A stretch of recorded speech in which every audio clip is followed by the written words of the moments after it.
Hey everyone, welcome to our small footprint. It is a chilly morning this morning. It got down to -2. I thought I would share. I forgot to pull the last of my tomatoes off the plants yesterday, not expecting the frost because we just haven't known what's happening, and they have frozen on the vine, so that's really sad. But anyway, I have some stuff to share with you today. I canned up some orange puree, which is a first for me to make orange almond cake, and banana bread and some chicken, I don't know, a few bits and pieces. So enjoy watching, and I will see you again tomorrow. Thanks.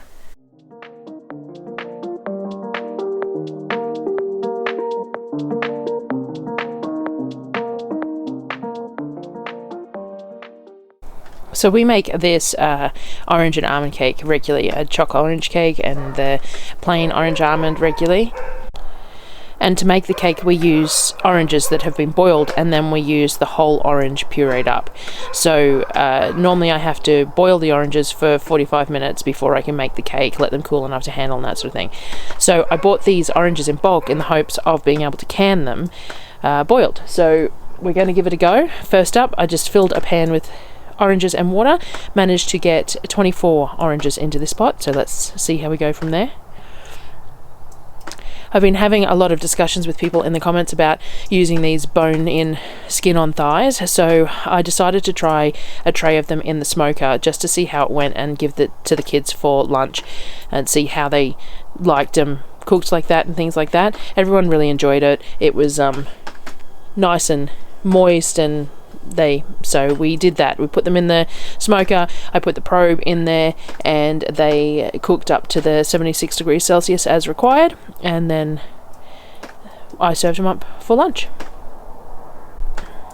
For breakfast this morning, or sort of it's lunch really, and it's the first meal that Darryl and I eat, I did my very regular meal that you'll have seen before if you've watched. I do potatoes diced up, and then they go in a bit of lard into the cast iron pan, and then I add whatever vegetables I happen to have, whatever's come out of the garden or whatever I've bought. So we just had cauliflower and broccoli for today. Slice it all up to put in with the potatoes, and they all get fried off in the cast iron pan in a bit of lard until they're all sauteed. I use a baking tray over the top of the cast iron pan to steam them a little bit if needed, if they're not getting soft enough fast enough, and I just throw them all in the pan together. I marinated some chicken as well, so while I was putting some chicken thighs in the smoker, I also deboned some and sliced them up and did a marinade, normal paprika, garlic, bit of cowboy candy, bit of olive oil, lemon juice, that sort of thing. So I put them in the pan as well and cooked them up with all the vegetables and just pushed it around in the pan, added a little bit more lard if necessary, and the marinade on that chicken sort of goes over to the vegetables as well. I just serve it up on a plate, just put a big pile. I always cook more than we need because the kids like to eat it as well, so we just serve it up and then we give them the plates afterwards to share. They've already had many meals. This is just extras. We had some fried eggs on it. We had plenty of eggs at the moment, so a couple of fried eggs on the top, and then I always drizzle with my homemade mayo because I really love that richness added to the dish. So a bit of flake salt and homemade mayo liberally drizzled over the meal, and that's what we eat regularly for brunch when we have veggies and chicken and stuff like that, or whatever meat. We'll do sausage meat, anything that we happen to have. We do just veggies if we've got plenty in the garden, but we don't always have the quantity that we need. So this was the chicken when it came out of the smoker. Skins in smoker don't go crispy, they go sort of leathery. The kids ate them anyway, they liked them. Darryl and I aren't hugely fond of chicken skin done in the smoker, but they ate them and they enjoyed this. So this will have to be something else that I'll do again. I have 4 trays in my smoker, so I can do up to 4 trays worth at a time if I need to do them in bulk for something, and then strip them off for use other ways. Once the oranges had boiled for 45 to an hour, I let them cool slightly until I could handle them and pulled them out. So I sliced them up, and I just use the Thermomix to puree these when I'm cooking the cake. So I need to have around about 4 oranges per jar to cook 2 cakes at a time, which is how many cakes I normally cook at a time. And so I was trying to figure out which jars would work best. So the 31s were a bit too large for 4 oranges, and then the 27s also had a bit of excess space. And then when I tried putting them in a 20, when it was uncut, it was bulging a little bit into the neck of the jar. So I did a whole lot of different changing around, and decided that maybe the way to go would be to pre-puree the oranges and pack it into jars accordingly, and just use the 20s, which are a little bit smaller than a pint jar, I think, or a little bit larger than a pint jar.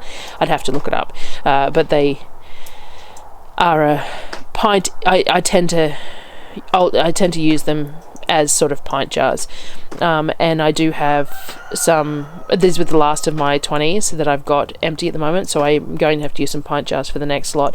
So all I did was I pureed the whole lot up. I used my Thermomix, I did it in different batches, and just pureed it all to how I would use it for the cakes originally, and then just filled each jar to the neck of the jar and then process them. So I ended up with 7 jars and a little bit left over out of the 24 oranges, which means it's probably slightly less orange per jar than I would normally use. But I'm going to test it out today and see how it works, and I'll share that as well. And if it works fine, then I'm going to do another couple of batches of jars, because I still have plenty of oranges to do. So I did the normal. I stuck the puree into all the jars evenly, correct headspace. I debubbled with the back end of a wooden spoon to make sure that I got as much air out and as much puree into each jar as I could. And then I put the rings on like normal. I do my normal vinegar around the outside edge of the jars, rings on, vinegar around the rings, and then vinegar on the insides of the lids. As I've said before, we have dust and dirt and outside kitchen and all the rest of it, and I just find spending that few extra seconds to do this means that I'm going to be less likely to have failed jars. So it ended up being 7 jars, as I said. Then I had a half a serve ish left. It was about 190 grams worth of orange left, so I decided to make a half serve of the cake. With that, I'll share the full recipe tomorrow when I show you making the cakes, how I make it, but I basically just halved the recipe and gave it a go and put it in a slice tin. It's a little dry because it's in a slice rather than a cake tin, but it's still perfectly tasty. We're having a slice of that with coffee for breakfast this morning, actually.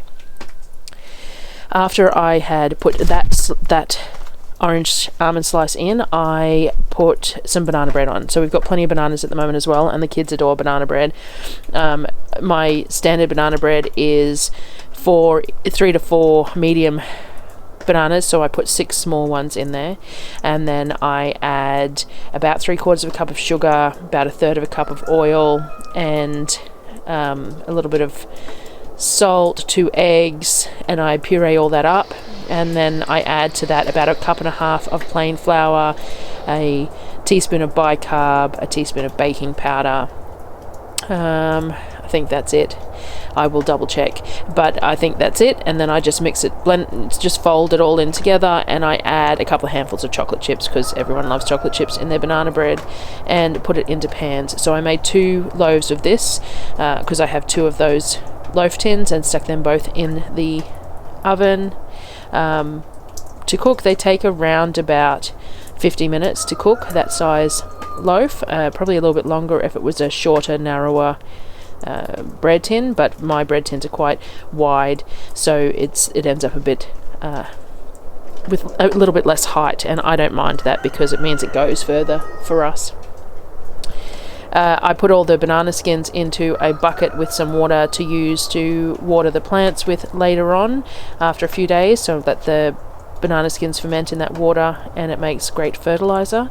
I don't always do this because I have to have space to keep it and an empty container, but I did it today.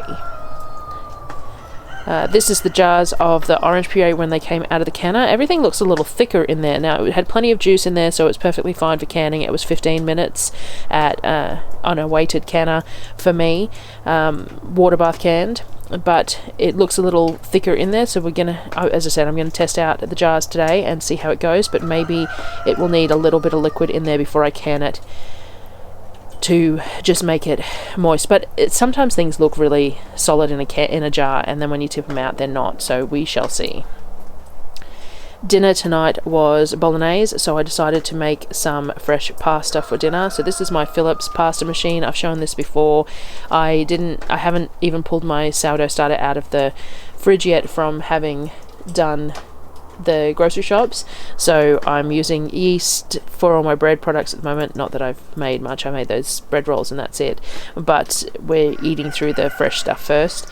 The pasta is not sourdough pasta is what I was getting at, so it's just basic pasta mix. It's 500 grams of flour with 190 mils of liquid made up with 2 eggs, a little bit of oil and some water, and it's done through the extrusion machine. I run the kneading cycle twice. I find that that is beneficial for getting the pasta out, and I am using a custom die here. Maybe, I can't remember the company they got it from, it was a long time ago, but it makes sort of a linguine style pasta, which is what we like, flat and narrow. Find that's our preference of shape of pasta, so I made that up.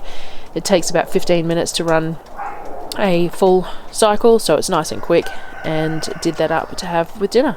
After dinner I sliced up all the banana bread to go in containers, so I've just sliced it into neat little pieces and stick in a container, and then that way the kids can just grab a slice rather than trying to cut some for themselves, which always ends up messy. It freezes really well, so I quite often make 4 or 6 loaves and I cut them in half and then I freeze them, and then each half can be pulled out for a morning tea or an afternoon tea for the kids at some point. I also slice up the orange cake, so this is what it looks like. It's not quite as fluffy as the round cake tins because it's half batter in this little tray, but it tastes really good, and this is what it resembles. So I will try the proper one tomorrow and I will share that as well.